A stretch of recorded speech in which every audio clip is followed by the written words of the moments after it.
आर्थिक प्रणाली, economic system, उसको बंद कर दीजिए, यंत्र चल रहा है। रुक जाओ, मैं कर दे रहा हूँ, रुक जाओ। इकोनॉमिक सिस्टम, आर्थिक प्रणाली। देखिए अभी जो हमारा चैप्टर था आज है वो है कि अब 1950 से लेकर 1999 तक क्या क्या हुआ, बैंकों का राष्ट्रीयकरण हुआ, समझ रहे हैं। इसी में आरबीआई की स्थापना, एसबीआई आएगा, योजना आयोग आएगा, ठीक, बहुत सारे प्रोग्राम्स आएंगे, जिसको नाबार्ड आएगा, भारत की गरीबी को दूर करने के लिए शुरू किया गया था। लेकिन जो सबसे ही पहला प्रश्न आएगा 1950 में, जब भारत का एक नया प्रभात उदित हुआ। अब हम लोग अपने भाग्य के निर्माता खुद बनने वाले थे 15 अगस्त 1947 से। इससे पूर्व हमारी नियति कौन तय कर रहे थे? तो 7 समुंदर पार वाले ब्रिटेन के लोग।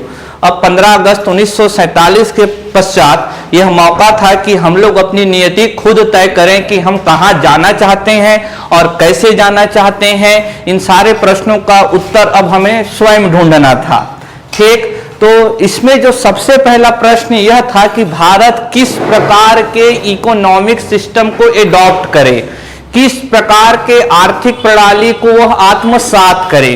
तो उस समय मुख्यतः 2 आर्थिक प्रणालियां विश्व में प्रचलित थी। एक तो था पूंजीवाद, जिसे मार्केट इकोनॉमी कहते हैं, और दूसरा था तो समाजवाद पर आधारित, जिसे सोशलिज्म कहते हैं या फिर कम्युनिज्म कहते हैं। तो भारत के सामने यह अब किसका चुनौती आ गई, या तो इसको लें या तो उसको लें। भारत में बहुत सारे स्वतंत्रता सेनानी हुए जो लोग समाजवाद को सपोर्ट करते थे, जिसमें जयप्रकाश नारायण जी हो गए, राम मनोहर लोहिया जी हो गए, भगत सिंह जो साम्यवाद के मानने वाले थे। वो तो अपने आप को जब जेल में थे कहते हैं मैं तो नास्तिक हूं, वह ईश्वर कैसा हो सकता है जो लोगों की रक्षा न कर पाए, लोग भूख से मर रहे हैं, तो अपने आप को स्वयं नास्तिक कहते हैं और वो साम्यवाद विचारधारा का समर्थन करते हैं। नेहरू जी स्वयं जो प्रधानमंत्री बने वो स्वयं समाजवाद के समर्थक थे, लेकिन भारत में समाजवादी इकोनॉमिक सिस्टम को लागू नहीं किया गया। भारत में पूंजीवाद और समाजवाद का मिला जुला रूप मिश्रित अर्थव्यवस्था, आर्थिक प्रणाली को लागू किया गया। तो यहाँ से अनेक प्रश्न उठते हैं कि सबसे पहले तो भारत ने मिश्रित को क्यों चुना, क्यों नहीं पूंजीवाद को, क्यों नहीं समाजवाद को। तो इन सब का प्रश्नों का उत्तर देने के लिए हमें पहले यह आश्वस्त होना पड़ेगा कि पूंजीवाद क्या है और समाजवाद क्या है, ये दोनों अर्थव्यवस्थाएं किस तरीके से संचालित होती हैं, ऐसे कौन से तत्व हैं जिसके आधार पर हम लोग पूंजीवादी अर्थव्यवस्था का निर्धारण कर सकते हैं और समाजवादी अर्थव्यवस्था का निर्धारण कर सकते हैं। और आज के समय के लिए भी भले ही यह आपको प्रतीत होता हो कि आज से 75 साल पहले की यह कहानी है, लेकिन यह आज भी वर्तमान परिदृश्य में भी प्रासंगिक है। क्यों? क्योंकि आज विश्व में जियोपॉलिटिकल सिचुएशन बहुत ही तीव्र गति से बदल रहा है। द्वितीय विश्व युद्ध के समान ही वर्तमान में भी 2 धुरी बनते जा रहे हैं। एक तरफ डेमोक्रेटिक जो कंट्री हैं, यूरोप हो गया, अमेरिका हो गया, भारत, ऑस्ट्रेलिया, जापान हो गया। हालांकि भारत बीच में ही रहेगा, गुट निरपेक्षता की नीति अपनाएगा। लेकिन एक तरफ सारे लोकतंत्र वाले धुरी बनती जा रही है और एक तरफ कौन? तो चीन, रसिया, नॉर्थ कोरिया, ईरान, पाकिस्तान। तो फिर से 2 गुट बन रहे हैं। पोलराइजेशन, ध्रुवीकरण बहुत तेजी से जारी है विश्व में। और अब जो पहले 1990 के बाद से लगभग जो ग्लोबलाइजेशन का दौर चला था वैश्वीकरण का, कि अपनी अर्थव्यवस्था को खुला छोड़ दीजिए, अब वो फिर से अर्थव्यवस्था को बंद करने की तरफ बढ़ रहे हैं। अब हर देश अपने देश के नागरिकों की हितों की रक्षा करना चाहता है।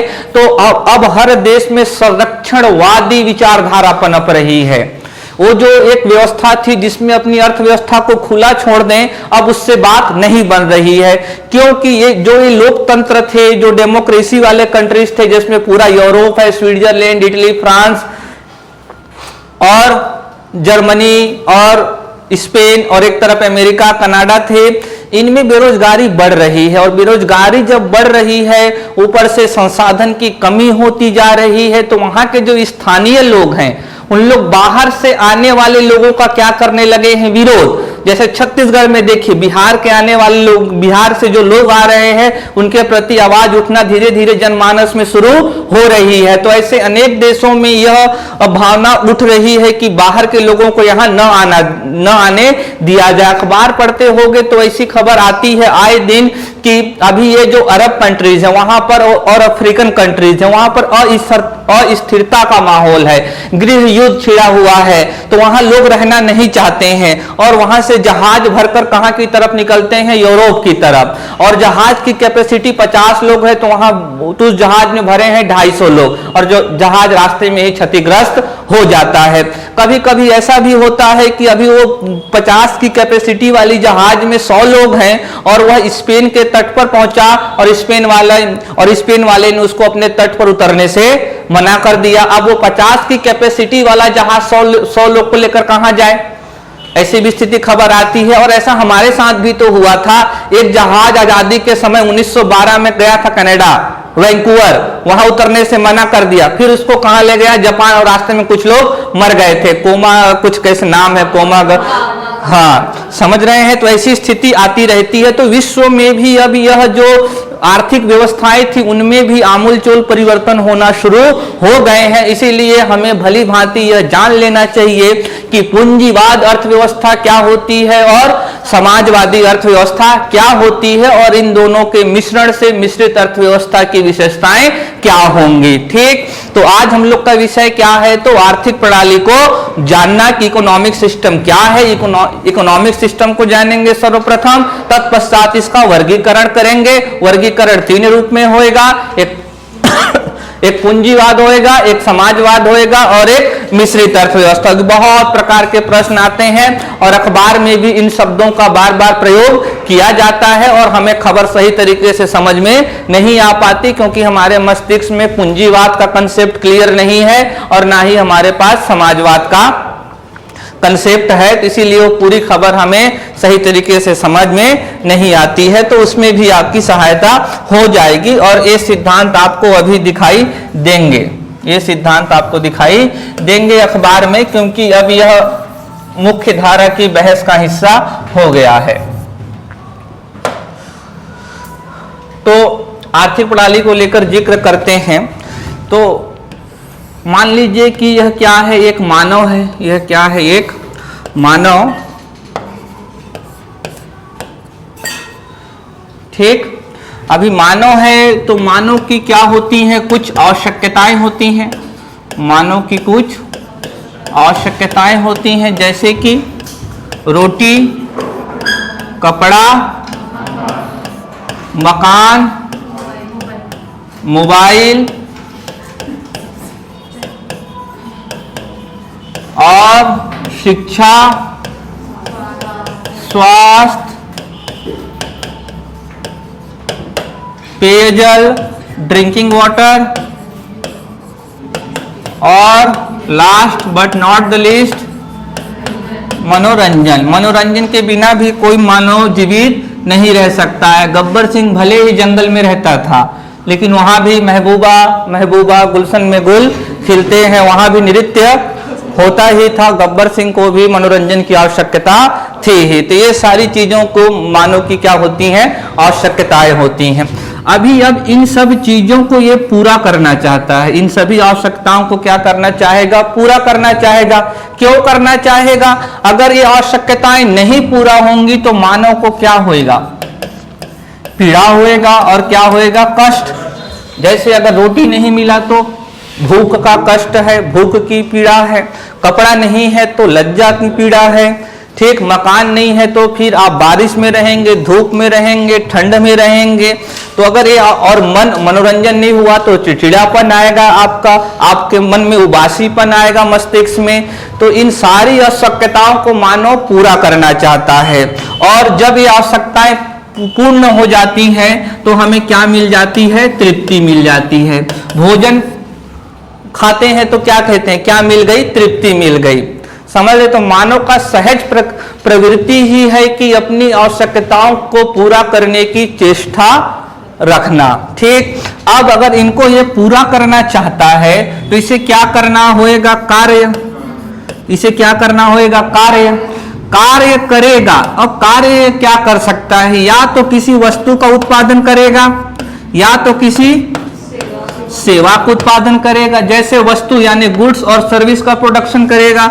जैसे गुड्स है तो क्या बना दिया? कृषि वस्तु, धान उत्पादन कर दिया, गेहूं उत्पादन कर दिया, कपास उत्पादन कर दिया, जूट उत्पादन कर दिया। समझ रहे हैं? या मान लीजिए क्या कर रहा है तो कपड़े को उत्पादन कर दिया। किसका? कपड़े को उत्पादन कर दिया। समझ रहे हैं? और सेवा में क्या हुआ? दुकान खोल लिया। वो क्या खोल लिया? दुकान। और अगर इसने शिक्षा प्राप्त की है तो क्या बन सकता है? शिक्षक बन सकता है। और अगर इसको स्वास्थ्य में रुचि था, स्वास्थ्य का अध्ययन किया है तो स्वास्थ्य कर्मी बन सकता है, चिकित्सक बन सकता है। बोलिए। और जब इन चीजों को करेगा तो इसे क्या मिलेगी? इसे आय मिलेगी, या फिर क्या दूसरे भाषा में कहें तो क्या मिलेगा? धन मिलेगा। और फिर इस धन से यह अपनी आवश्यकताओं को पूरा कर लेगा। तो मान लीजिए अभी यह जो व्यक्ति था यह क्या है? कृषक है। यह व्यक्ति क्या है? कृषि कार्य करने वाला है या फिर कृषक है। यह व्यक्ति क्या है? कृषक है। ध्यान से देखिएगा इस पूरे चयन को। ठीक, अगर यह कृषक है तो अब इसके पास रोटी की आवश्यकता तो पूरी हो जाएगी, लेकिन इसको क्या चाहिए? कपड़ा। इसको क्या चाहिए? कपड़ा चाहिए। तो कपड़ा चाहिए तो फिर कपड़ा चाहिए तो किसको फिर वो मिलेगा? फिर किसको आय होगी? कपड़ा बनाने वाले को। किसको होगी? कपड़ा बनाने वाले को। तो कपड़े की इसकी आवश्यकता है। किसकी आवश्यकता है? कपड़े की। तो इससे किसको लाभ हुआ? तो वस्त्र निर्माता को, फैब्रिक वाले को फायदा हुआ, को लाभ हुआ। ठीक, अब कपड़े वाले को क्या चाहिए? घर। कपड़े वाले को क्या चाहिए? घर। तो यानी किसको लाभ हुआ? तो इसको घर की आवश्यकता हुई। इसको किसकी आवश्यकता हुई? घर को। तो किसको लाभ हुआ? घर बनाने वाले को लाभ हुआ। घर बनाने वाले को भी कुछ आय होगा। बोलिए, घर बनाने वाले को लाभ। अब इस घर बनाने वाले को कुछ लाभ हो गया तो ये अपने बच्चों को क्या देना चाहेगा? तो शिक्षा की आवश्यकता उत्पन्न हुई। और शिक्षा की आवश्यकता उत्पन्न हुई तो किसको लाभ हुआ? शिक्षक को। शिक्षक को लाभ हुआ। और शिक्षा, अब शिक्षक वाले को अपना उसका तबीयत खराब हो गया तो इसको किसकी जरूरत पड़ेगी? स्वास्थ्य की जरूरत पड़ेगी। समझ रहे हैं? तो किसको लाभ होएगा? स्वास्थ्य कर्मी को लाभ होएगा, चिकित्सक को लाभ होएगा। अब इस स्वास्थ्य कर्मी को क्या चाहिए? मनोरंजन की इसको आवश्यकता होगी। चलो यार सिनेमा देख लेता हूँ, चलो नृत्य देख लेता हूँ, चलो नाटक देख लेता हूँ। समझ रहे हैं? चलो सर्कस देख लेता हूँ। बोलिए, तो इससे किसको फायदा होएगा? तो कलाकारों को। किसको फायदा होएगा? कलाकारों को। अब कलाकार वाले भूखे तो करेंगे नहीं, किसको? इनको क्या चाहिए? भोजन। तो किसको फायदा होगा? कृषक को। फिर कृषक को क्या चाहिए? कपड़ा। तो फिर कपड़े वाले को। तो एक सिस्टम बनेगा कि नहीं बनेगा? बनेगा। तो इतनी बातें समझ में आई। अब जरा देखिए, अब यह जो किसान है अब ये सोचेगा मेरे पास कपड़ा तो ये उपभोग कर रहा था, अब क्या सोचेगा मेरे पास 2 कपड़ा है तो 4 होने चाहिए। और अगर 2 कपड़ा है, अगर उसकी गुणवत्ता सी में थी तो उसकी गुणवत्ता बी होनी चाहिए। बोलिए। तो यानी ये अधिक से अधिक कपड़ा को उपभोग करना चाहेगा। अधिक से अधिक कपड़ा को उपभोग करेगा तो किसको फायदा होएगा? अब वस्त्र निर्माता को ज्यादा लाभ हुआ तो यह ज्यादा बड़ा सा घर बनवाएगा तो किसको लाभ होएगा? घर बनाने वाले को लाभ होएगा। अब घर बनाने वाले को ज्यादा लाभ हुआ तो बच्चों को अच्छी शिक्षा देना चाहेगा, ज्यादा वेतन देगा वो, कि तो शिक्षक अपनी कुशलता को बढ़ाएगा, शिक्षक को अच्छी आय होगी, तो किसको फायदा होगा? शिक्षक को। वो अच्छा हेल्थ फैसिलिटी चाहेगा। पहले जब वो एकदम खटिया पर आ जाता था, बेड पर आ जाता था, तभी जाता था इलाज कराने। गांव वाले लोग आज ऐसे ही करते हैं, जब तक उनका हाथ पांव एकदम जवाब न दे दे तब तक वो अस्पताल नहीं जाते हैं। लेकिन शहर वालों को देखोगे, छींक भी आ गई तो हॉस्पिटल भी ले जाते हैं। हमारे साथ ऐसा ही होता था, अगर तबीयत खराब हो गया तो चिकित्सक से पहले 4 झापड़ और घूम धूप में, समझ रहे हैं, फिर एक डब्बा लाएंगे, उसमें जो भी दवाइयां खिला देते थे। लेकिन शहर में और अमीर वर्ग में ऐसा नहीं होता। छींक भी आ गई तो अरे अरे क्या हो गया, चलो अस्पताल चलो, समझ रहे हैं। उसके बाद क्या है, तो मनोरंजन, तो एक चीज दूसरे को क्या कर रहा है? प्रमोट कर रहा है, समझ रहे हैं एक बात। लेकिन हम लोग एक बात यहां और सीखे थे कि इन सभी चीजों के लिए हमको किसकी जरूरत पड़ेगी? संसाधनों की। किसकी जरूरत पड़ेगी? संसाधनों की। और ये सारी क्या है? आवश्यकताएं हैं। तो एक तरफ संसाधन, दूसरी तरफ आवश्यकताएं। और संसाधन असीमित है और आवश्यकताएं सीमित है, यह गलत है। संसाधन क्या है? असीमित है और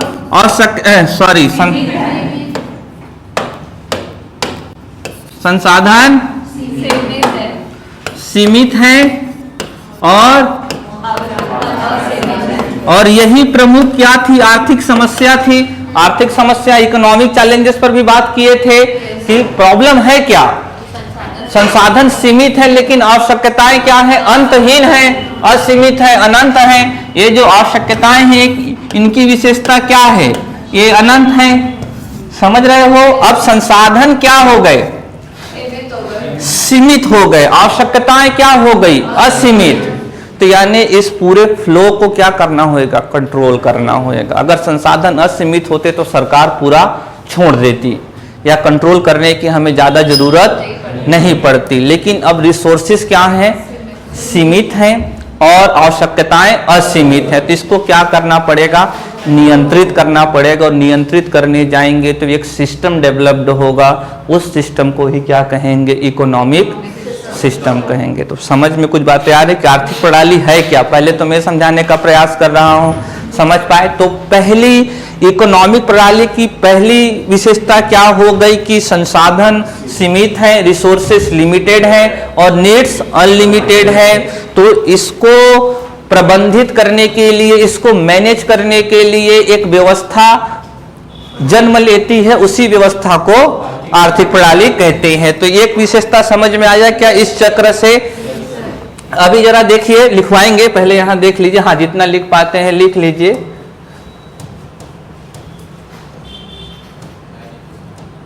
ये जरा देखिए दूसरी अब क्या है आर्थिक प्रणाली का। ठीक, ये जरा देखिए, ये मोबाइल है, इसके बिना तो आज कोई रह नहीं सकता है। मोबाइल के बिना लोगों के पास अब खाना हो या ना हो, लेकिन मोबाइल अगर लोगों से बोल दो 2 चीज, तुमको मोबाइल में रिचार्ज कराना है कि तुमको खाना खाना है, तो क्या चुनेगा?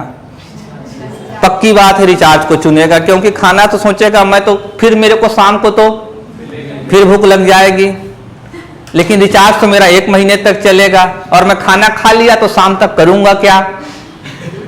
तो उसके लिए क्या चाहिए? मोबाइल चाहिए। तो मोबाइल क्या है? जरूरी है। अब जरा देखिए, भारत में आज भारत दुनिया का सबसे बड़ा दूसरा मोबाइल उत्पादक या मोबाइल विनिर्माता देश है। ठीक, और 40% से ज्यादा मोबाइल उत्पन्न होती है नोएडा में। कहां पर होगी? नोएडा में। नोएडा जानते हैं क्या कहां है? कहां है? हाँ, गलत है, दिल्ली में नहीं है, यह है उत्तर प्रदेश में। लेकिन यह है नेशनल कैपिटल रीजन के तहत आता है, राष्ट्रीय राजधानी जो क्षेत्र है उसके तहत आता है। लेकिन दिल्ली में यह नहीं है, यह उत्तर प्रदेश में है। समझ रहे हैं? कई लोग नोएडा में रहते हैं, मैं जाता हूं और मैं वहां काम भी किया हूं नोएडा वाले क्षेत्र में। तो देखिए, कहीं भी जब भी जाइए, थोड़ा वैज्ञानिक टेम्परामेंट, उस जगह के बारे में प्रिलिमिनरी जानकारी ले लीजिए।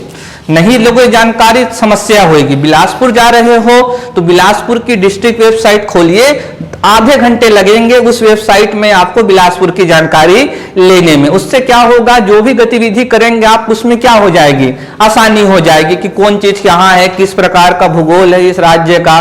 तो लेकिन लोग ऐसा नहीं करते हैं और वहां रहते हैं और उस जगह के बारे में विशेषता उनको मालूम नहीं रहती और तरह तरह पर उनको चुनौती आती रहती है और परेशान होते रहते हैं। तो जैसे नोएडा का मैं पूछता हूं, नोएडा क्या नाम है, क्या नाम है, क्या मतलब है भाई नोएडा का, कुछ तो अर्थ होएगा, नाम है तो खोलो डिक्शनरी, मर जाओगे नहीं मिलेगा क्या, तो इसका मतलब, क्योंकि यह एक्रोनीम है, एक्रोनीम यानी इसका पूर्ण रूप होएगा। जैसे किसी का फुल फॉर्म होता है तो उसको एक्रोनीम कहते हैं। जैसे अभी नया गठबंधन बना हुआ है क्या, तो इंडिया, करंट अफेयर्स में पढ़े थे इसको, तो इंडिया क्या है, एक्रोनीम है किसका, तो Indian national developmental inclusive alliance, 26 दलों का बना हुआ है यह अलायंस, तो यह एक्रोनीम है किसका, इसका एक पूर्ण रूप होएगा। MRF मद्रास रबर फैक्ट्री, तो यह क्या है, एक एक्रोनीम है। तो वैसे ही नोएडा क्या है, एक एक्रोनीम है, new Okhla industrial development authority. जैसे भिलाई में हुडको है, जो भिलाई गए होंगे वो जानते होंगे भिलाई में क्या है, हुडको। अब हुडको का मतलब खोजोगे डिक्शनरी में मिलेगा क्या, नहीं, वो तो क्या है, एक पूरे चीज को पहले पहले वर्ड को लिखकर बनाई गई चीजें हैं, समझ रहे हैं। हाउसिंग अर्बन डेवलपमेंट, उसका कुछ फुल फॉर्म होएगा, समझ रहे हैं। तो वैसे ही नोएडा का क्या है, एक फुल फॉर्म है। तो चीजों को थोड़ा जानना है। तो कहाँ है यह, यूपी में है। कहाँ पर है, यूपी में, और देश भर में मोबाइल विनिर्माण का यह केंद्र है। अब उसको, इस मोबाइल को, ये यहाँ बना मोबाइल, अब उस मोबाइल को छत्तीसगढ़ के एक गांव कहाँ आना है, तो साली में, ताकि ये मोहतरमा क्या ले सकें, सेल्फी ले सकें। क्या ले सकें, सेल्फी। इसके बिना आज कोई रह सकता है क्या, नहीं। लड़के लोग तो दिन में एक लेते होंगे, लेकिन लड़की लोग उठते ही सबसे पहले एक सेल्फी और एक सोने के पहले गुड नाइट। समझ रहे हैं। आजकल तो इतना ज्यादा ट्रेंडिंग में हो गया, मेरी अभी एज हो गई है तो मैं लड़की देखने कभी कभी जाता रहता हूँ।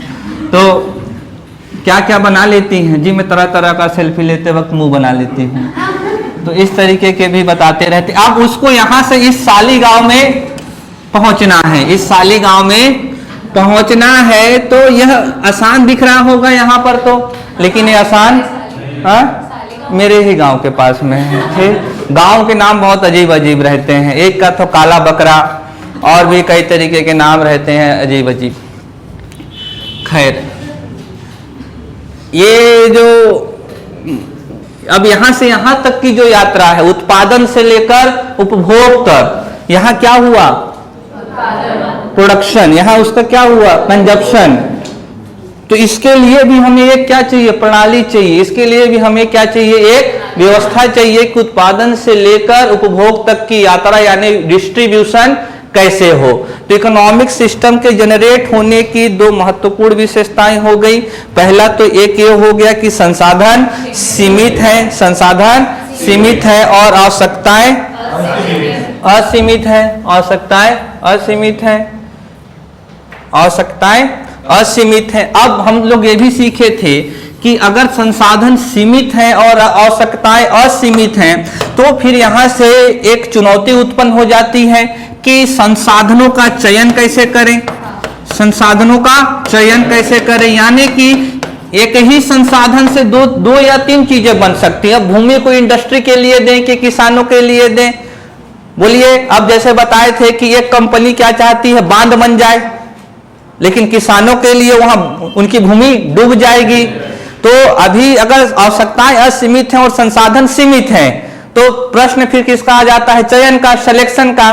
भाई अगर आपको मान लीजिए आपके पास 3 घंटा है, आपके पास क्या है दिन भर में 3 घंटा, 3 घंटे में आपको क्या चलाना है, संस्थाग्राम। ठीक, 3 घंटा में आपको क्या करना है, तो भोजन भी करना है, समझ रहे हैं। फिर आपको क्या करना है, स्टडी भी करना है। ठीक, फिर थोड़ा सा किसी से हमको क्या करना है, बात भी करना है, समझ रहे हैं, कन्वर्सेशन करनी है, और ये लिस्ट लंबी हो सकती है। तो अगर यह समय अनंत होता तो आपको सोचना पड़ता, इनको मैनेज करना पड़ता क्या, लेकिन समय क्या है, 3 ही घंटा है। तो आपको क्या करना पड़ेगा, इन सबको मैनेज करना पड़ेगा। यही कहाँ है, तो यहाँ पर संसाधन सीमित हैं, एक संसाधन के एक से ज्यादा प्रयोग हैं, तो हमें निर्धारण करना होगा कि कौन से काम को पहले किया जाए, उस संसाधन से किसको प्राथमिकता पर रखा जाए। बोलिए ठीक। तो इसमें दूसरी बातें क्या आई, तो संसाधनों का चयन, फिर संसाधनों के चयन में ही क्या है, तो क्या उत्पादन किया जाए, यही उसका उत्तर दे रहा है कि संसाधन के चयन से हम क्या बताएंगे कि हम क्या उत्पादन करना चाहते हैं। बांध बन गया तो उससे तो हम लोग बिजली उत्पादन करना चाहते हैं, लेकिन अगर बांध नहीं बना तो जनजातियों के लिए कृषि उत्पादन करना चाहते हैं। ठीक, और इसमें और भी कई प्रश्न है कि क्या उत्पादन किया जाए, और संसाधन असीमित होते तो ये प्रश्न उठता क्या, संसाधन असीमित, बांध भी बना लो, ये भी कर लो, वो भी कर लो, तो कोई वो तो बात ही नहीं है। अगर आपके पास बहुत ज्यादा पैसे हैं तो आपको सोचने की जरूरत पड़ती है क्या, समझ, जब महीने में घर से पैसे आते होंगे तो एक दो दिन तक तो बड़ा मजा आता होगा, ज्यादा सोचना 10 दिन के बाद फिर थोड़ी समस्या, फिर वहां पर चयन आने लगता होगा कि कौन से काम को मैं पहले करूं जो ज्यादा जरूरी है। ठीक, अब यहां पर और भी प्रश्न है कि क्या उत्पादन किया जाए, व्हाट टू प्रोड्यूस एंड कितना उत्पादन किया जाए, कितना उत्पादन किया जाए, कैसे उत्पादन किया जाए, क्या कैसे उत्पादन किया जाए, समझ रहे हैं, किन के लिए उत्पादन किया जाए, किन के लिए उत्पादन किया जाए, समझ रहे हैं। तो इन सभी प्रश्नों के उत्तर हम लोग को कहां मिलते हैं, तो आर्थिक प्रणाली में। तो आर्थिक प्रणाली क्या होएगा, आर्थिक प्रणाली यह उस व्यवस्था को, यह उस सिस्टम को इंडिकेट करेगा, यह उस व्यवस्था को संदर्भित करता है, यह उस व्यवस्था को संदर्भित करता है जिसके अंतर्गत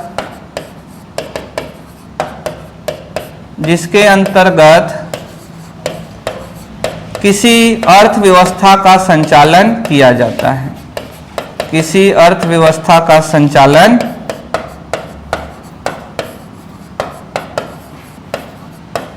किया जाता। अंग्रेजी में बता रहे हैं कि लिख ले रहे हो, हाँ ठीक है बता रहे हैं, ठीक, हाँ संदर्भित, यह उस व्यवस्था को संदर्भित करता है जिसके अंतर्गत किसी अर्थव्यवस्था का संचालन किया जाता है, या किसी अर्थव्यवस्था के संचालन की, सरल रूप में क्या लिखोगे, किसी अर्थव्यवस्था के संचालन की व्यवस्था को ही आर्थिक प्रणाली कहा जाता है। ठीक, अंग्रेजी में लिखिए आप,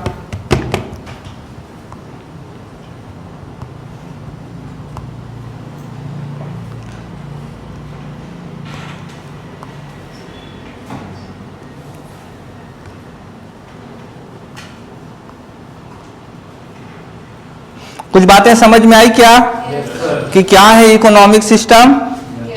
हाँ,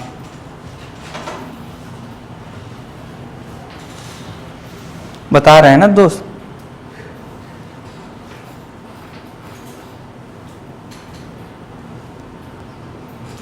क्या है डेफिनेशन सटीक होनी चाहिए।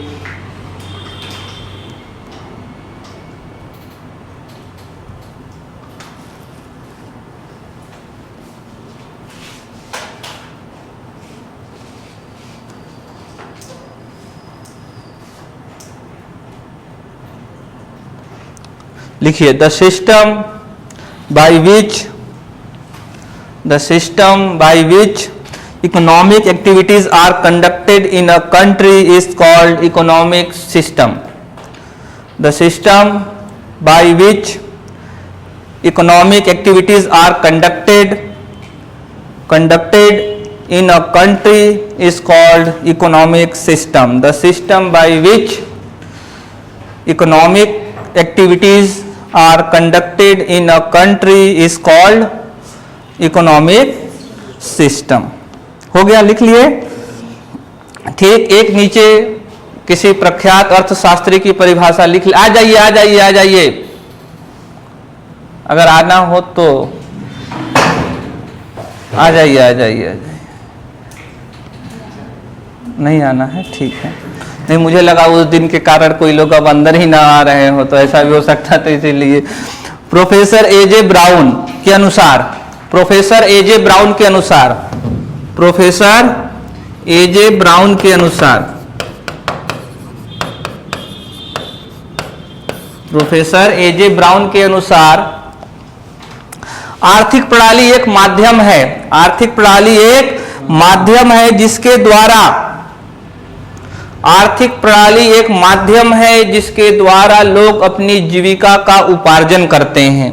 आर्थिक प्रणाली एक माध्यम है जिसके द्वारा लोग अपनी जीविका का उपार्जन करते हैं। आर्थिक प्रणाली एक माध्यम है जिसके द्वारा लोग अपनी जीविका का उपार्जन करते हैं। Economic system is the means by which, economic system is the means by which people earn their living. Economic system is the means by which people earn their living. आर्थिक प्रणाली एक माध्यम है जिसके द्वारा लोग अपनी जीविका का उपार्जन करते हैं, जिसके तहत लोग अपनी जीविका का उपार्जन करते हैं। तो इकोनॉमिक सिस्टम समझ में आई। तो इसमें देखिए, चैन को देखिए, लोग क्या कर रहे थे, सब अपनी जीविका, अपने लाइवलीहुड को अर्न कर रहे थे। बोलो हाँ। तो आगे लिखेंगे आर्थिक प्रणाली की विशेषताएं, characteristic of economic system, characteristic of economic system, characteristic of economic system.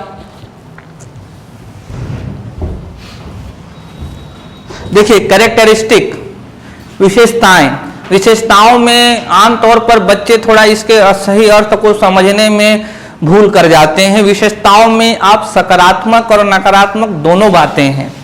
अगर मेरी विशेषताएं लिखनी हो तो मेरे नकारात्मक बातों को भी लिखना पड़ेगा और मेरे सकारात्मक बातों को। तो कई बच्चे सिर्फ किस बात को लिखते हैं, सकारात्मक को। तो ऐसा भूल मत करिएगा। अगर जितनी सकारात्मक लिख रहे हैं तो कम से कम एक दो नकारात्मक भी आपको लिखना ही होगा या बताना होगा, तभी बात बनेगी, तभी उत्तर आपका समावेशी रहेगा। तो अभी क्या देखना है, विशेषताएं। तो पहली विशेषता क्या है, आर्थिक समस्याओं का हल। इस प्रणाली के तहत क्या क्या निकाला जा रहा है, आर्थिक समस्याओं का हल। आर्थिक समस्याएं क्या है, पहली बात तो संसाधन सीमित है, रिसोर्सेस लिमिटेड है, संसाधन सीमित है और आवश्यकताएं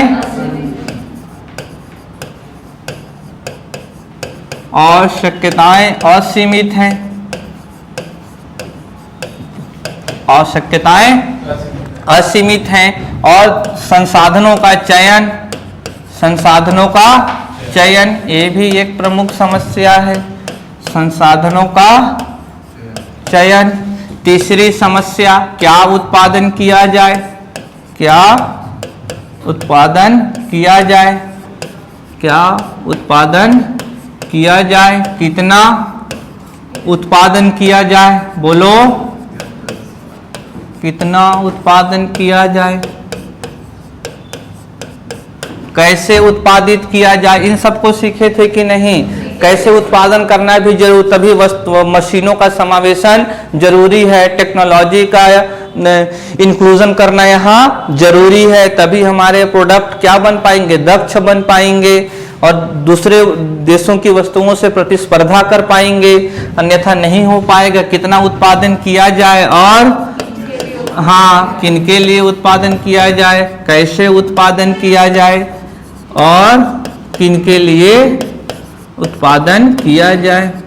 तो किसी आर्थिक प्रणाली में इन सब समस्याओं का ही हल निकाला जाता है, किनके लिए उत्पादन किया जाए।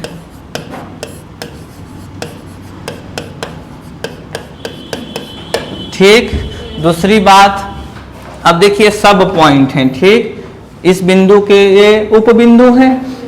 अब तो ये क्या आ जाएगा यहाँ पर, दूसरा इसमें क्या है कि वस्तुओं एवं सेवाओं के उत्पादन से लेकर उपभोग तक की प्रक्रिया अर्थात वितरण किस प्रकार से होना चाहिए, वितरण किस प्रकार से होना चाहिए। अगर वितरण सही प्रकार से नहीं होगा तो कहीं किसी जगह पर वस्तु की कीमत ज़्यादा हो जाएगी और किसी स्थान पर वस्तु की कीमत कम हो जाएगी, यह विसंगति उत्पन्न हो जाएगी। ठीक, आगे तीसरी बात कि इन समस्याओं को हल करने में सरकार की भूमिका क्या होगी, सरकार की भूमिका क्या होगी, किस प्रकार से उसका विनियमन किया जाए, किस प्रकार से उसका रेगुलेशन किया जाए, किस प्रकार से उसका रेगुलेशन। यहाँ पर ये वाले में लिख लीजिएगा, गवर्नमेंट का रोल क्या है। ठीक, और रोल का मतलब क्या, रेगुलेशन, किस प्रकार सरकार उसको रेगुलेट करेगी, किस प्रकार से सरकार उसको रेगुलेट करेगी, किस प्रकार से सरकार उसको रेगुलेट करेगी।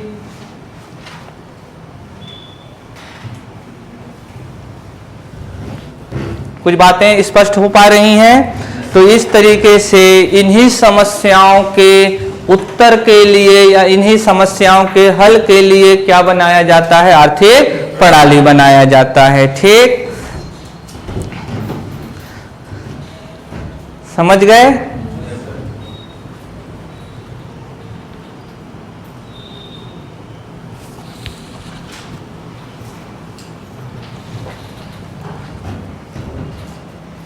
अब इन समस्याओं का कैसे हल निकाला जाए, इन समस्याओं का हल कैसे निकाला जाए इसके बारे में सोचा गया और इसी के आधार पर ही अर्थव्यवस्थाओं के संचालन के आधार पर ही अर्थव्यवस्थाओं के मुख्य कितने प्रकार हो गए, 2 प्रकार हो गए मुख्यतः।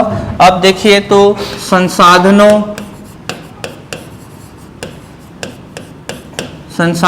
के स्वामित्व, संसाधनों के स्वामित्व, उपयोग एवं सरकार की भूमिका के आधार पर आर्थिक प्रणालियों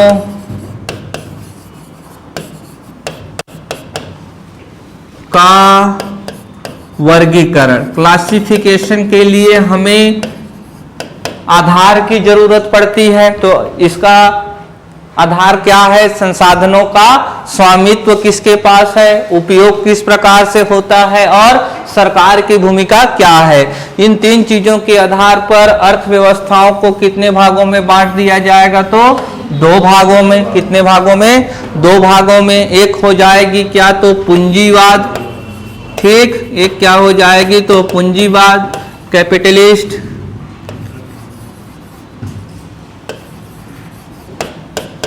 कैपिटलिस्ट इकोनॉमी। और दूसरी क्या हो जाएगी, तो समाजवाद। दूसरी क्या हो जाएगी, समाजवाद हो जाएगा।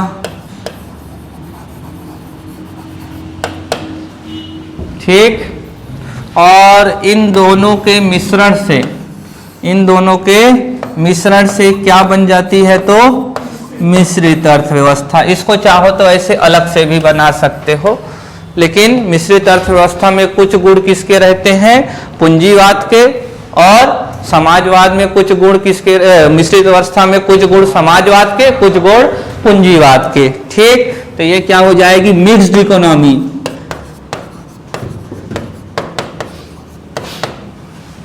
क्या हो जाएगी, यह मिक्स्ड इकोनॉमी। तो इतनी यहां तक पहुंच पाएंगे क्या, तो चलिए प्रश्न लिखिए। सभी लोगों को लिखना है जो मुख्य परीक्षा की तैयारी कर रहे हैं और जो नहीं भी कर रहे हैं। लिखोगे अच्छा लगेगा और तथ्य याद होंगे। एक बार मानकर तो देखिए, तो लिखिए आर्थिक प्रणाली क्या है और इसकी विशेषताओं को लिखिए।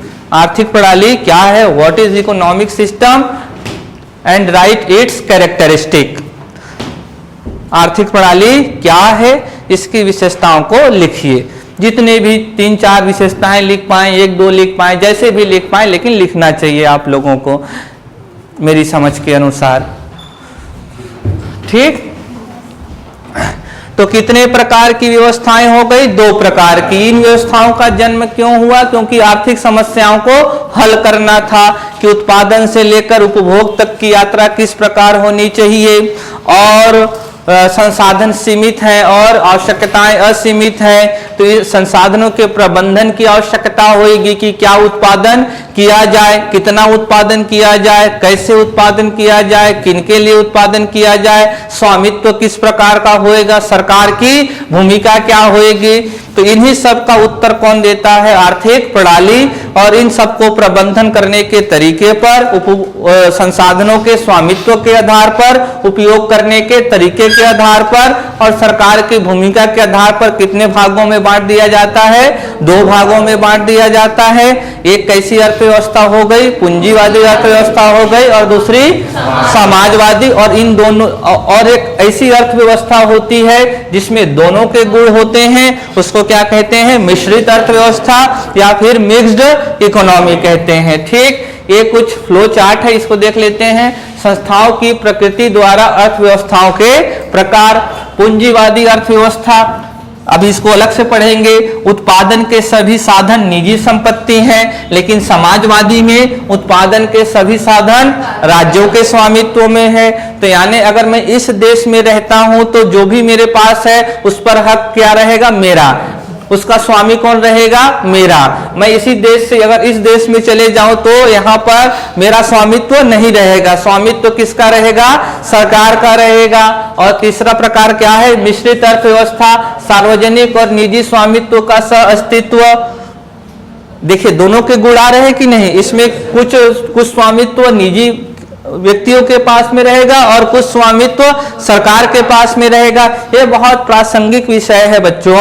आज आप लोग अखबारों में सुनते होंगे, जब भी प्राइम टाइम में न्यूज़ बहस चलती है, जो भी निजी चैनल होते हैं, हालांकि बड़ा ही खराब तरीके से बहस करवाते हैं उन लोग, समझ रहे हैं। और वहाँ बात शुरू होती है गरीबी की रेखा पर और बात खत्म कहाँ होती है? रेखा की गरीबी पर।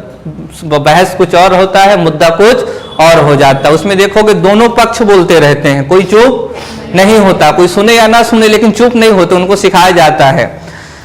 अब उसमें देखो जरा उसको, एंकर को भड़काने का, आपको ऐसा चुड़ैल बोल रहे हैं तो आप क्या बोलोगे? वो भड़काते हैं जान जान कर, ताकि माहौल क्या हो जाए? गर्म हो जाए और टीआरपी उनकी बढ़ जाए। तो देखिए एक बहस चलती है आज मोदी सरकार पर, या जो अभी सत्तारूढ़ दल है, जो सिटिंग गवर्नमेंट है, उस पर आरोप लगता है कि यह रेलवे को बेच रही है, कंपनियों को बेच रही है। ऐसा आप लोग सुने होंगे, आप स्वयं उसमें भाग भी लिए हो सकते हैं, क्योंकि ये बहस अब मुख्य धारा की बहस हो गई है कि सरकार कंपनियों को बेच रही है। तो यानी सरकार अब कहां से कहां की तरफ मूव कर, समझ पा रहे हैं आप? अभी बहुत सारी संपत्ति, इसीलिए हमारे पास, हमारे देश में बहुत सारी संपत्ति किसके पास है? हाँ, कुछ निजी के पास है, जैसे हम लोग की संपत्ति हो गई घर, लेकिन बहुत सारी संपत्ति अभी किसके पास है? जैसे रेलवे हो गया, एनटीपीसी हो गया। तो इसीलिए हमारा देश किसमें है? मिश्रित में है। लेकिन अब सरकार सार्वजनिक से उसको कहाँ दे रही है? निजी में दे रही है, ऐसा लोगों का मानना है। लेकिन हमारे वित्त मंत्री जी ने इसको कई बार क्लेरिफाई किया है। उनका कहना है कि हम निजी हाथों में कंप्लीटली नहीं दे रहे हैं, अभी भी 50% से ज़्यादा शेयर हमारे पास से है। अगर कोई कंपनी है, अगर उस कंपनी में अगर मेरा शेयर 51% है तो कंपनी मेरी होएगी। समझ रहे हैं? अगर किसी कंपनी में शेयर 50% से ज़्यादा सरकार के पास है, यानी वो गवर्नमेंट कंपनी है। समझ रहे हैं? तो उन्होंने कहा अभी भी हमारे पास 70-75 सभी कंपनियों के शेयर है, हम लोग केवल उसको लीज में दे रहे हैं कि 50 साल तक आप ले लीजिए, उसके बदले कुछ पैसा हमको दीजिए, अपने हाथों से उसको चलाइए। फिर 50 साल बाद हम उससे आपसे वापस ले लेंगे या तो लीज को बढ़ा देंगे। जैसे हबीबगंज रेलवे स्टेशन है, हबीबगंज रेलवे स्टेशन को आज जाकर देखेंगे तो रायपुर एयरपोर्ट की भांति दिखलाई पड़ता है। वो पहला भारत का प्राइवेट स्टेशन हुआ। हबीबगंज यानी भोपाल, भोपाल में एक हबीबगंज, हाँ उसका नाम भी बदल दिया गया है, हाँ रानी कमलापति कर दिया गया है। हबीबगंज न्यू भोपाल का स्टेशन है और भोपाल वाला पुराने भोपाल का है। ठीक, पुराने भोपाल वाला तो बहुत ही दयनीय स्थिति में है, लेकिन हबीबगंज बहुत ही अच्छे तरीके से बना, बहुत ही आधुनिक बना हुआ है। तो अभी देखिए निजी हुआ, निजी मतलब लीज पर दे दिए हैं, तो उसकी क्वालिटी क्या हो गई, बढ़ गई, लेकिन साथ में कीमत भी बढ़ेगी। यहाँ रायपुर में जाइए, अभी आपको अगर स्टेशन पर 20 रुपए लिया जा रहा है जाने का, तो वहाँ 40 रुपए लिया जाएगा। स्टेशन पे आप नहीं जा सकते बिना प्लेटफॉर्म टिकट के, प्लेटफॉर्म टिकट लगेगा और देना भी चाहिए आपको। अगर सब सफाई की अपेक्षा करते हैं कई लोग, फिर सवाल उठाते हैं भाई अगर आप सफाई चाहिए तो भाई उसको तो पोछा झाड़ू करने के लिए लोग तो लगेंगे ना, रेलवे को पेमेंट तो करना पड़ेगा ना। अगर सफाई चाहते हैं तो देखिए, अगर निजी होगा तो सर्विस की गुणवत्ता बढ़ जाएगी, लेकिन साथ में कीमत भी बढ़ेगी। लेकिन हमारे देश के लिए ये व्यवहारिक नहीं है, क्योंकि सर्विस तो उसकी गुणवत्ता बढ़ गई तो उसको तो जो उच्च आय वाले लोग उसको तो कंज्यूम कर लेंगे, लेकिन गरीब लोग नहीं कर पाएंगे। अगर यहाँ से एक बहुत अच्छी ट्रेन चला दी जाए, अगर मान लीजिए कि अभी यहाँ से जैसे अभी रायपुर से सरगुजा संभाग तक ट्रेन चलती है दुर्ग अंबिकापुर, ठीक, इसको कहाँ दे दिए, निजी हाथों में दे दिए। वो क्या करेंगे, 2-3 महीने में ही ट्रेन की स्थिति सुधार देंगे, बहुत अच्छा हो जाएगा, सारी चीजें काम करेंगी, आपको सारी सर्विस मिलेगी, बाथरूम भी अच्छे रहेंगे, साफ सफाई भी रहेगी, लेकिन साथ में क्या बढ़ जाएगी, कीमत भी बढ़ जाएगी। तो अभी ये बहस क्या है हमारे देश के लिए जो पढ़ रहे हैं, बहुत ही ज्यादा प्रासंगिक है। इसमें बात आपको समझ में आएगी सरकार करना क्या चाहती है। तो बात समझ रहे हो तो इसको जाकर घर में बना लेना। यहाँ पर कीमतें कैसे तैयार होती हैं तो मूल्य तंत्र से, बाकी विशेषताओं को पढ़ेंगे। अब हम लोग किस में आते हैं तो पूंजीवादी अर्थव्यवस्था में। किस में आएंगे तो पूंजीवादी अर्थव्यवस्था में आते हैं। पूंजीवादी अर्थव्यवस्था में चलते हैं। तो हेडिंग दीजिए क्या, पूंजीवाद, अंग्रेजी में कैपिटलिज्म।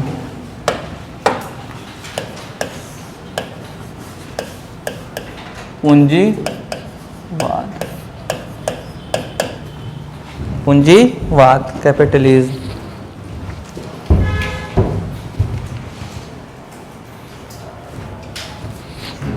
ठीक, तो पूंजीवाद, तो देखिए पूंजीवाद के लिए हम लोगों को जाना पड़ेगा ब्रिटेन। कहाँ जाना होगा, ब्रिटेन। ब्रिटेन में देखिए अभी इससे पहले जो आर्थिक समस्याएं थी तो पूरे विश्व भर में पूंजीवाद आने से पूर्व यह मान्यता थी कि सारे आर्थिक समस्याओं का हल कौन निकालेगी तो सरकार। सारा अर्थव्यवस्था को सरकार नियंत्रण में रखेगी और सरकार ही सारी समस्याओं का हल निकाल सकती है। और जो भी अर्थव्यवस्था थे वो सरकार के कड़े नियंत्रण में थे। आप लोग इतिहास में भी पढ़ते होंगे कि औरंगजेब ने एक मूल्य नियंत्रण प्रणाली लागू की। समझ रहे हैं कि कितना बिकना चाहिए, किस कीमत पर बिकना चाहिए, ये सभी किसके हाथ में थे तो सरकार के हाथ में थे। सरकार टैक्स के जरिए इन सब को नियंत्रित करती थी। लेकिन ब्रिटेन में, तो ये तो बात समझ रहे हो ना कि ब्रिटेन में या पूरे विश्व जहां जहां भी राजशाही होती है वहां वहां पर सरकार ही या राजा का प्रशासन ही पूरे अर्थव्यवस्था को नियंत्रित करता है। क्यों नियंत्रित कर रहा है? क्योंकि उसको आर्थिक समस्याओं को हल करना है और आर्थिक समस्या हम लोग देख चुके हैं क्या है। ठीक, लेकिन ब्रिटेन में कौन व्यक्ति आए तो एडम स्मिथ आए। एडम स्मिथ के बारे में मैंने कुछ जानकारी आप लोगों को पहले दे दिया है। इनको अर्थशास्त्र का पितामह कहा जाता है, फादर ऑफ इकोनॉमी कहा जाता है। दर्शन शास्त्री भी थे, फिलोसोफर भी थे। समझ रहे हैं, फिलोसोफर बहुत कठिन काम है फिलोसफी देना। समझ रहे हैं, फिलोसफी सबसे कठिन कार्य होता है क्योंकि बहुत ही बेसिक प्रश्न। तो देखिए इनकी एक विचार देखिए, गहन अध्ययन से आता है, इतनी आसानी नहीं इनके बारे में दे।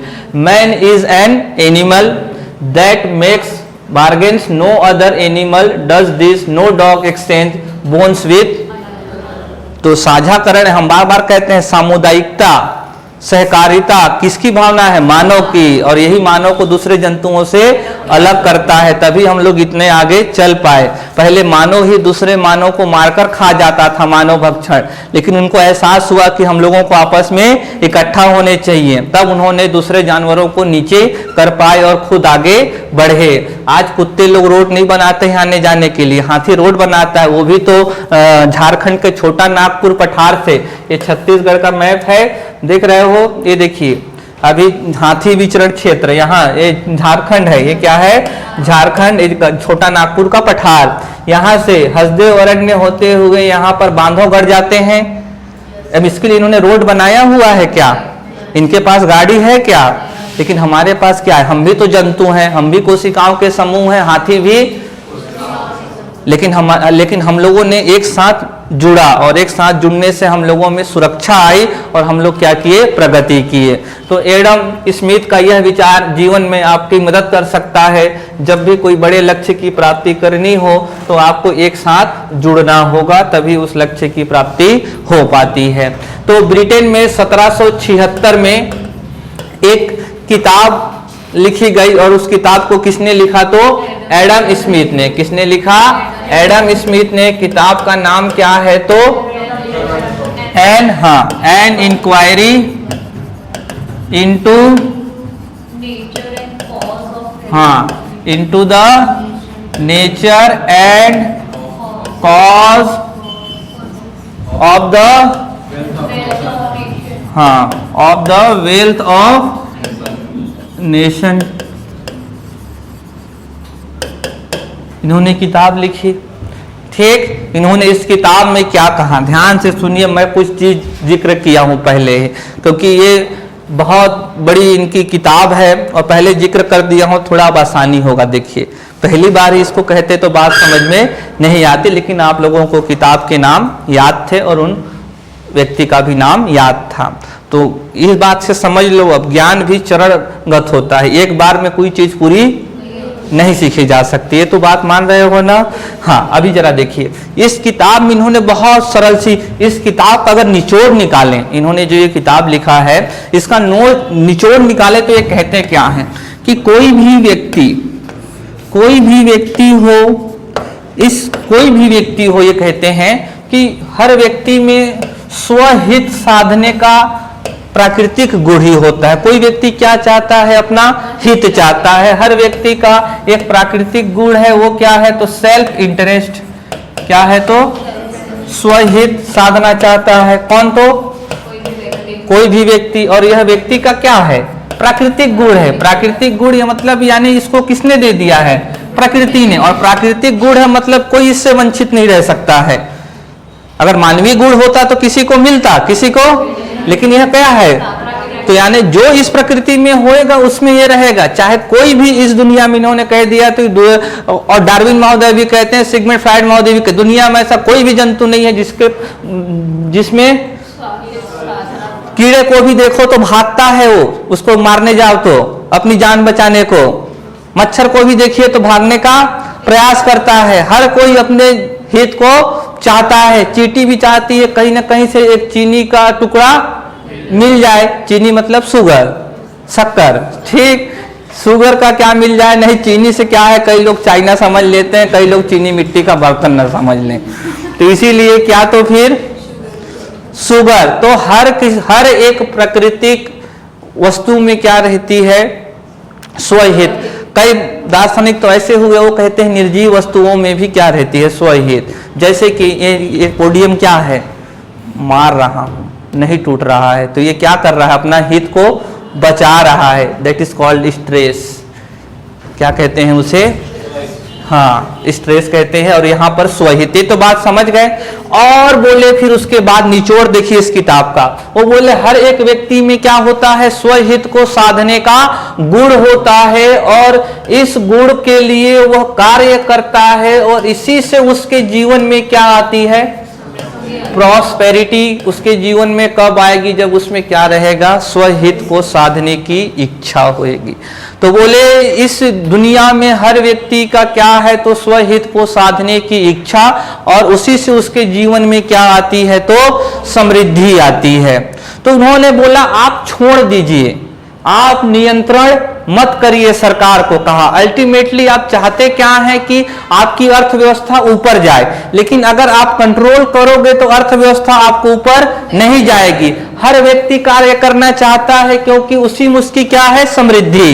तो हर व्यक्ति अपने आप कार्य करेगा, आप उसको बिल्कुल ही छोड़ दीजिए। तो इन्होंने कह दिया कि सरकार का हस्तक्षेप, तो पूंजीवाद में सरकार का हस्तक्षेप न्यूनतम होगा या तो नहीं होगा। हालांकि नहीं होगा ऐसा संभव नहीं है, लेकिन न्यूनतम होगा। बताए थे कि सिंगापुर में कम से कम है, समझ रहे हैं? तो समझ पाए क्या आप? तो एडम स्मिथ कहते हैं स्वहित को आदमी का गुण होता है, और जब उस स्वहित को साधने जाता है तो उसके जीवन में क्या प्राप्ति होती है? समृद्धि की, प्रॉस्पेरिटी की। अपना देख लीजिए, आप लोग भी यहाँ क्यों हैं?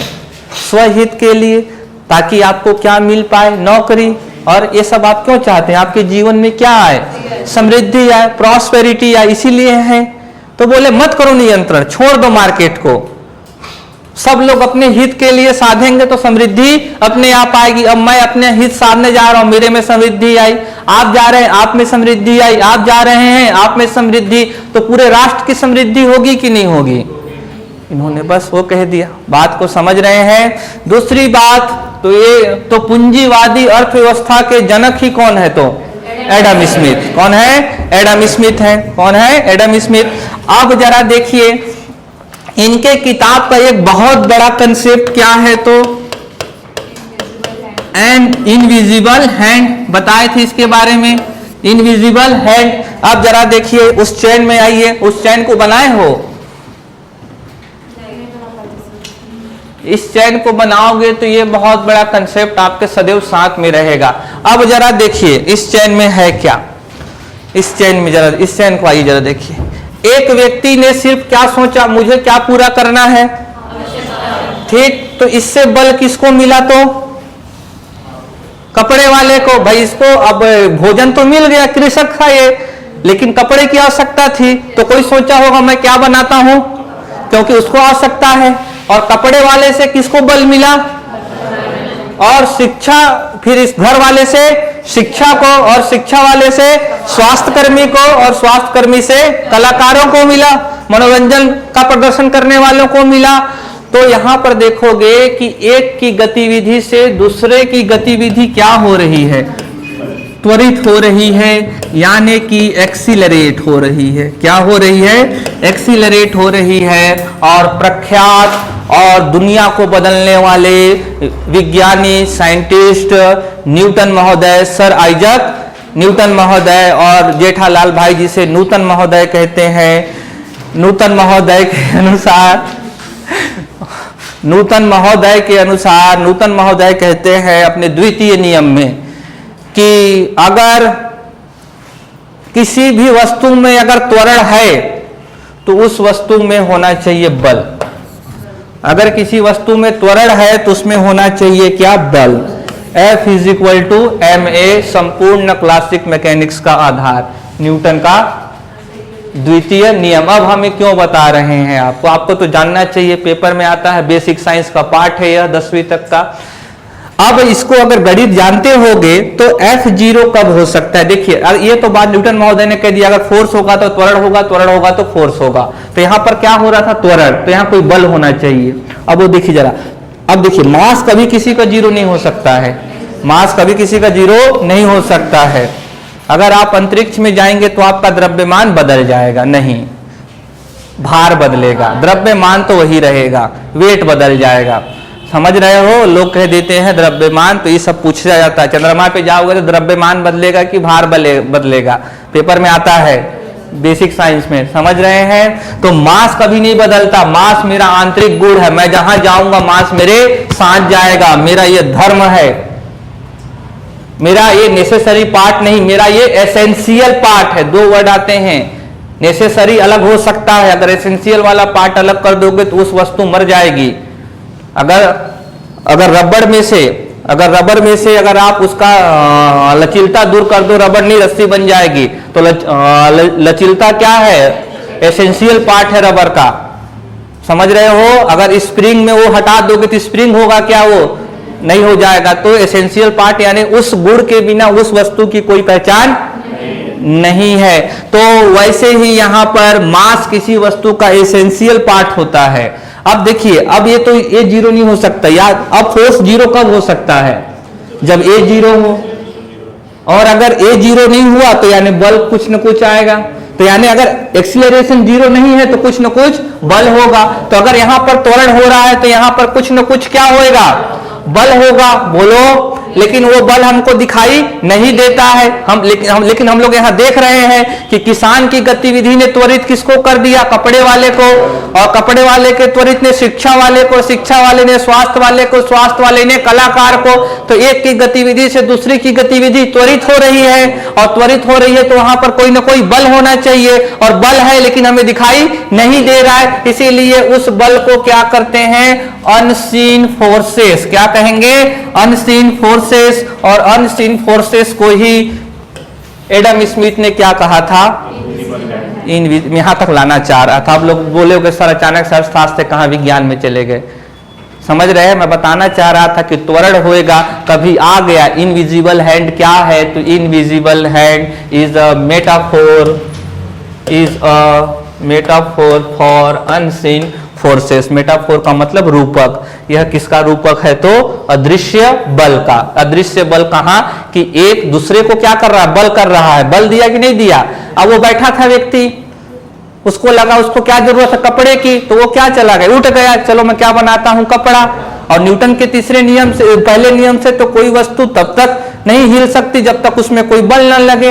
तो वह व्यक्ति बैठा था तो क्या हो गया? उठ गया। तो वहां क्या था? बल था, यानी अनसीन बल था, दिखा तो नहीं। जैसे अभी इसको ये देखिए, ये बल दिखा कि मैं ऐसे लगाया तो इसमें क्या आई? गति आई। लेकिन वहां कोई दिखा क्या कि व्यक्ति को किसी ने लात मारा हो या धक्का दिया हो तो उठा हो? लेकिन उठा। तो एक बल था। उसको क्या बल था? उस व्यक्ति को कपड़ा चाहिए। समझ रहे हो कि नहीं?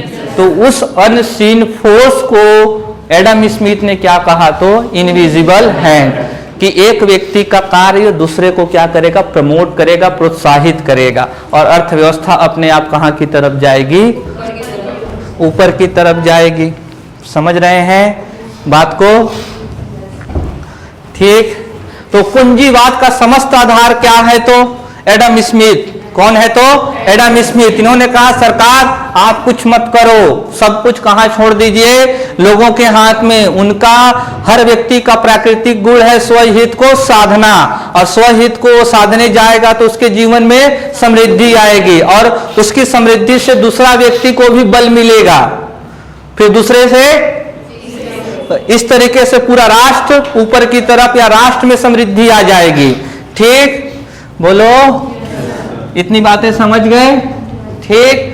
और तो यानी एक बात तो तय हो गई कि पूंजीवाद में सरकार की भूमिका न्यूनतम होती है। सरकार की भूमिका न्यूनतम होती है। न्यूनतम शब्द ही इस्तेमाल करना। किताबों में अगर लिखा हुआ है कि मेटाफोर, मेटाफोर का मतलब रूपक। जैसे अभी मैं जैसे कि सर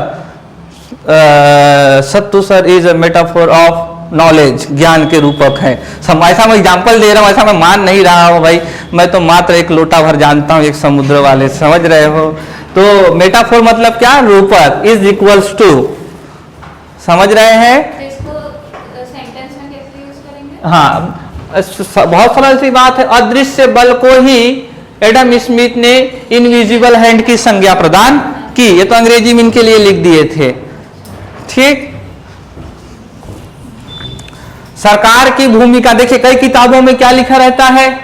सरकार की भूमिका नहीं होती। ऐसा शब्द इस्तेमाल एक्सट्रीम कदम हो जाएगा। ऐसा पॉसिबल है क्या?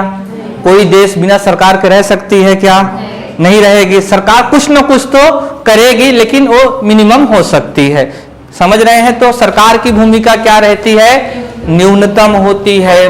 और इसको कभी कभी पेपर में आता है इसको कहते हैं लेसेज फेयर। इसको फ्रांस में कहते हैं लेसेज फेयर। क्या कहते हैं? Laces fair. फ्रांसीसी भाषा का शब्द, इसीलिए समझ में नहीं आ रहा। तो पेपर में आएगा लेसेज फेयर का संबंध किससे है, तो बताओगे पूंजीवाद से है। इसका मतलब होता है अकेला छोड़ देना। हिंदी में अनुवाद कर दें तो किसका, ये कौन सी भाषा का शब्द है? फ्रांस का है, फ्रांसीसी भाषा का। तो अकेला छोड़ देना, अकेला छोड़ देना, या फिर इसको लेसेज फेयर अर्थव्यवस्था, या फिर नॉन इंटरफियरेंस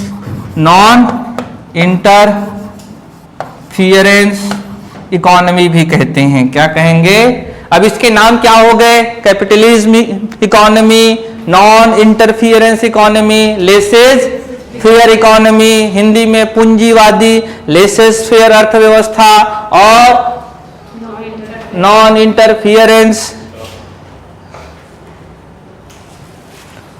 ठीक है, पूंजीवादी लिख लेना और लेसेज फेयर लिख लेना, नॉन इंटरफियर, अबाधित नहीं। ठीक है, अहस्तक्षेप, ठीक, या न्यून हस्तक्षेप अर्थव्यवस्था। और हस्तक्षेप किसका? सरकार का। ठीक, इतनी बातें समझ पाए। अब आते हैं, तो देखिए अभी मैं इसकी विशेषताओं पर बात करूंगा, उससे पहले बात करते हैं कि इस प्रकार की अर्थव्यवस्था का सबसे प्रथम प्रयोग हुआ था 1776 में, 1776 के आसपास ही। कहां पर हुआ? तो अमेरिका में। कहां पर हुआ? अमेरिका में। कहां पर हुआ है? अमेरिका में। और अमेरिका से फिर यह माइग्रेट करके कहां पहुंचा? तो यूरोप। कहां पहुंचा? यूरोप। अमेरिका से कहां पहुंचा? यूरोप। और 1700 जब से अमेरिका में शुरू हुआ, जब से अमेरिका में यह शुरू हुआ, शुरू होने से लेकर, लिखेंगे शुरू होने से लेकर 1929 तक इस अर्थव्यवस्था ने खूब प्रगति की, खूब समृद्धि प्राप्त की, खूब